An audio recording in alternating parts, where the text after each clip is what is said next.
সৈন্যরা সবাই রেডি তো? আক্রমণ! আক্রমণ!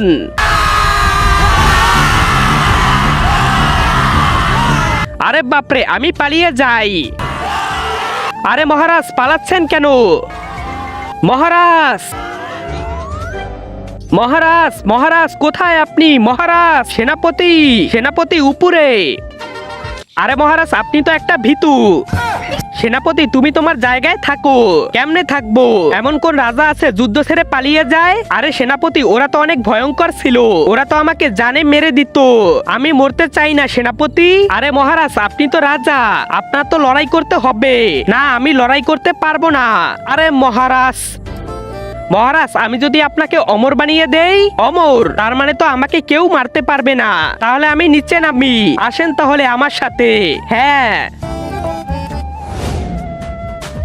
বাবা, আমার মহারাজ অমর হতে চায়, তাকে অমর বানিয়ে দেন। হাত সামনে দাও। নকশা? হ্যাঁ, এখানে এমন নদীর খোঁজ আছে যেখানে তোমার রাজা গোসল করলে অমর হয়ে যাবে। চলেন মহারাজ। হ্যাঁ চলো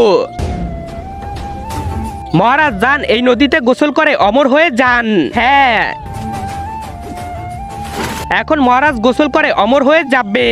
তার আগে তুমি যদি ইন্ডিয়ান হও তাহলে লাইক করো, আর যদি বাংলাদেশি হও তাহলে লাইক সাবস্ক্রাইব দুইটাই করো, আর কমেন্টে তুমি যে দেশে সে দেশের পতাকাটা দিয়ে যাও। সেনাপতি বাঁচাও, সেনাপতি! আরে মহারাজ, মহারাজ! কি হয়েছে চিত্রগুল, এত জোরে হাসছো কেন? আরে মহারাজ, এ রাজা তো অমর হওয়ার জন্য ওই নদীতে গোসল করতে গিয়েছিল, কিন্তু ওখানেই ডুবে মরে গেল। আরে আমার সাথে এটা কি হলো?